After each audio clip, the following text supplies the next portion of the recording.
Yo, what is good, everybody? It is KJ, and I'm here with my PDD Week 4 match. Unfortunately,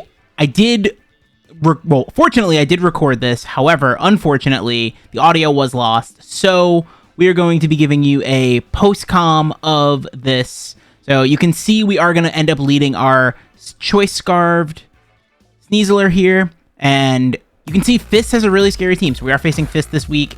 And yeah, this is kind of a must-win for both of us because I believe we're both 1 and 2.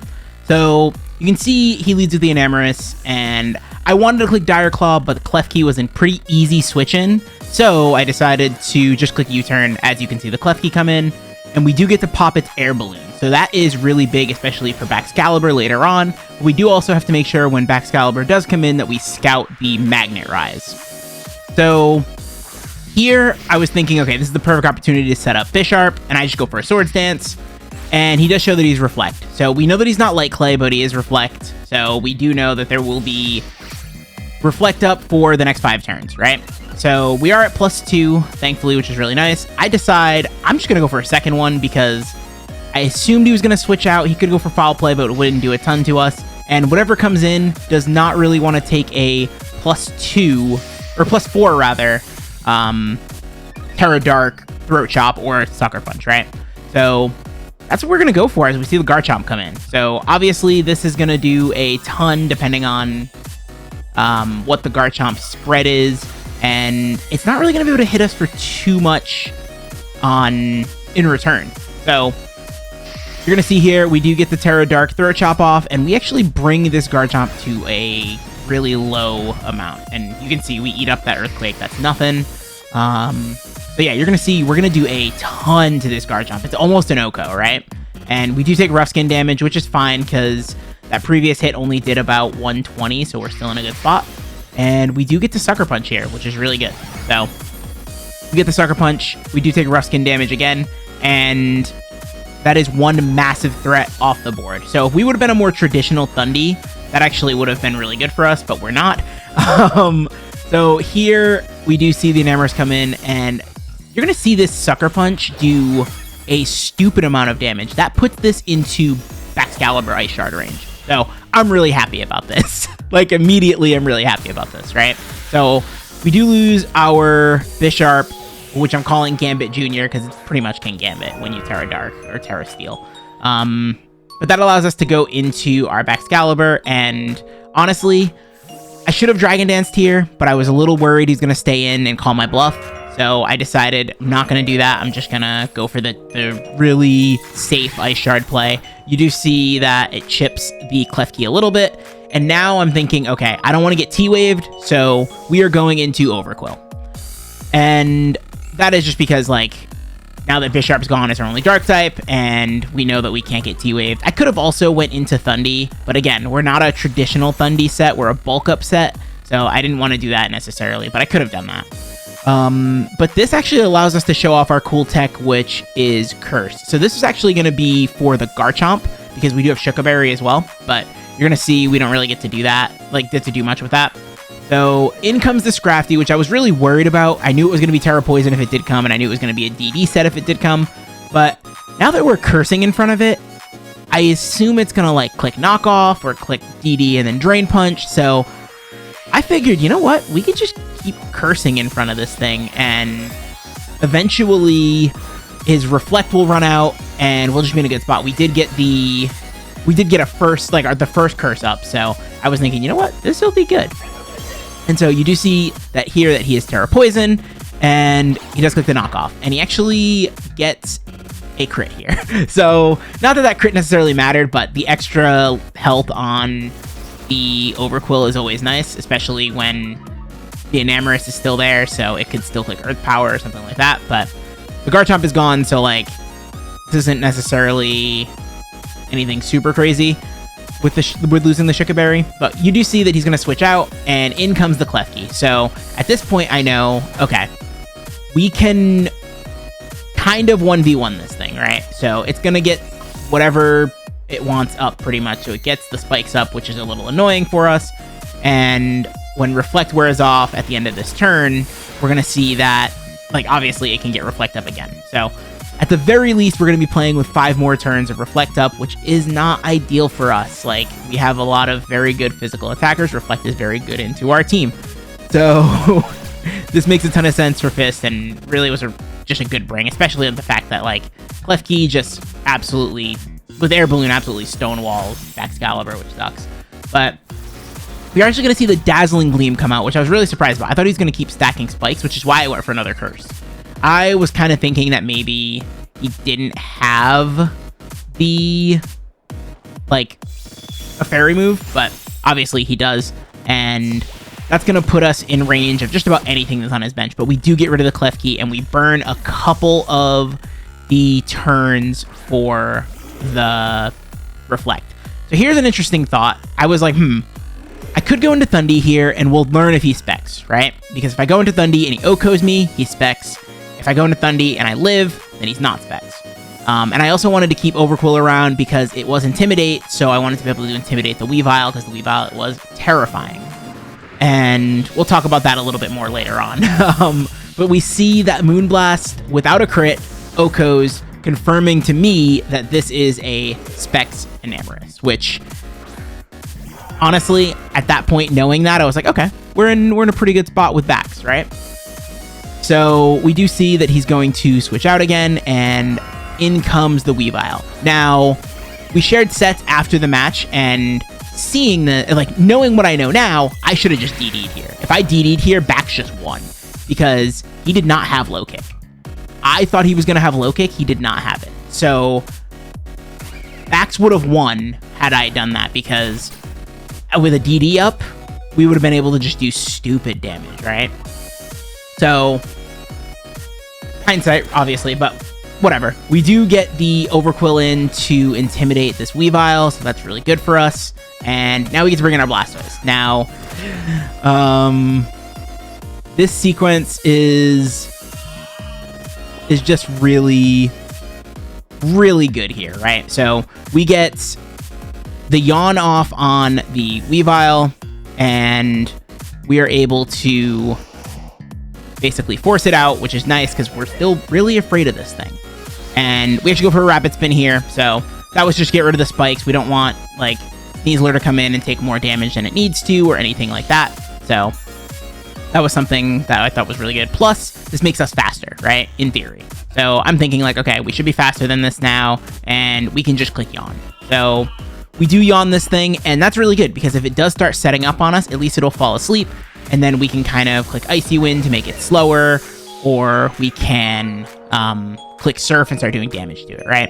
So we see the DD, and obviously we see the lefties, and that is really scary. That is really, really scary. So my thought was, you know what? We got to play the speed control game, right? Like, we can't let this thing get faster than Bax, or Sneasler for that matter, even though Sneasler can't really touch this thing because it is Terra Poison. So obviously he's going to DD again. I was worried after he didn't switch out on the Yawn that maybe he was Shed Skin, but I then was thinking, maybe he's Moxie. Turns out he was Shed Skin. So that would have actually ruined me. He was prepared and was Shed Skin. So if he gets a Shed Skin here, I'm screwed, right? Because he's at +2. Like, we're doing very little damage, but you know, we'll see. Like, I'm just thinking, okay, the fact that he stayed in, maybe he's Shed Skin, or maybe he just knows that we can't OHKO it, and he's just gonna, like, try to Drain Punch back up to full, and hope that we're not a defensive Blastoise, but we are a defensive Blastoise, so we eat this Drain Punch. And, like I said, that was pretty big for us, just because we otherwise would have been in a really rough spot. Like, if that would have killed, we would have lost to this thing. Like, because again, I'm still assuming that it's Moxie, so like +3, there would have been no way I could have dealt with it. And so, yeah, here I'm just thinking, okay, we should get another Yawn off. We need to put this thing back to sleep, and we'll be in a good spot, right? If we put this thing back to sleep, then we'll see what happens, right? Like, Bax can come in, DD, and potentially win the game. Well, he decides to Dragon Dance again, which again is very, very scary. So this thing is now like +3, I believe, and I mean, it's going to OHKO anything, right? So then he decides to DD again, which I think was a little bit of a mistake. I think he should have attacked the Blastoise, but then again, I think he didn't want Bax to get a free turn to just come in before the sleep started. Like, he wanted me to have to hard switch, so makes sense. So you do see that we do a pretty decent amount of damage with Surf. Like, Surf is a 4-hit KO, right? So here, I'm deciding, like, I'm gonna go for Icy Wind. I need to get a little bit more speed control here. Like, this thing has DD'd a few times, and I haven't Icy Winded, so I Icy Wind here.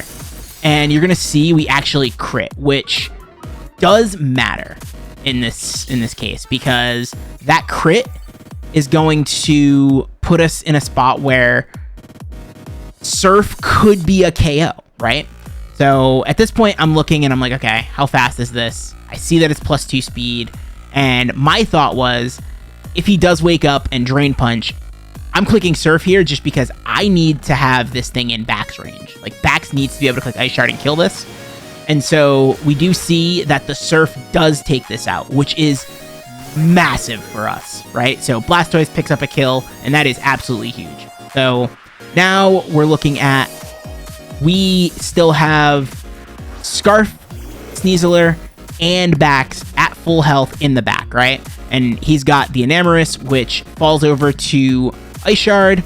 He's got the Weavile, which, again, we're still afraid of low kick, but, like, we live most hits. So, yeah, but the Enamorus is the immediate threat, and I decide I'm just going to go out and click Dire Claw because we are Scarved. And my thinking is, we just Dire Claw until this thing dies, because, like, if the Necrozma comes in, there's not really much we can do. And if the Weavile comes in, like, we're just in a spot where we can't really switch out, because if he has low kick, we're screwed. So I decided to Dire Claw here, and we're gonna see that this almost kills, which is awesome.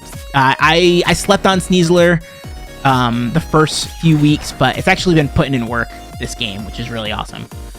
We do see the knockoff crit, which is unfortunate, but that's okay. And we do see that the Choice Scarf gets knocked off, so he's going to be faster. But with the poison, it's not necessarily going to matter all that much.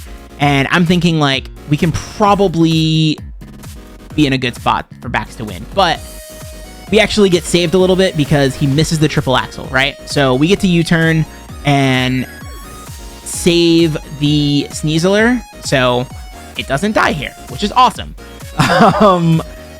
But now we go into Bax. Now, I'm going to explain to y'all, with all of the Reflect that he was setting up earlier on in the game, I actually still had Reflect on in my calc. So I'm running +1 max. I'm running like max HP Necrozma sets against my Baxcalibur set at +1. And I'm doing like 50%, like less than 50%. I'm like, oh, I might lose this. And then, so I DD here, just to get back into it. Like, I DD here, and he is also going to DD here, because I figured that was his win con here, right? So we both DD, and I know I'm still faster, which is great. And I don't know what the item on this thing is, right? Like, I have no idea. So I'm just like, it could be like Life Orb, it could be Policy, like, I have no clue. But I was gonna click Glaive Rush, and then I was like, I can't risk having the double damage done. So you can see I'm like deliberating it a little bit, and I'm like, I don't know what I should do. And then I decide, okay, if I'm gonna 2-hit KO this, then I'm gonna have to click Earthquake, right? I'm gonna have to click Earthquake first, because I'm gonna click Earthquake, and we're gonna see. And as this damage comes in, we see it's over half. I look at the calc, and I see, oh, I have Reflect on. So after noticing that, I was like, okay, well, now I can just click Glaive Rush, which if I would have clicked Glaive Rush in the beginning, it would have actually not OHKO'd. He did have quite a bit of bulk, so I'm glad I didn't click Glaive Rush, because that actually saved me a differential, because, like, because of the amount of bulk that he had, Sneasler still would have been faster, but I would have lost Bax. So we do go out with the 2-0 dub, and that's going to bring us to 2-2 for this PDD season. GG to Fist, and I'll catch y'all for week 5 next week. It feels good to get a dub, especially after some close losses earlier on to start the season. So I will catch y'all on the next one. Take it easy, everybody.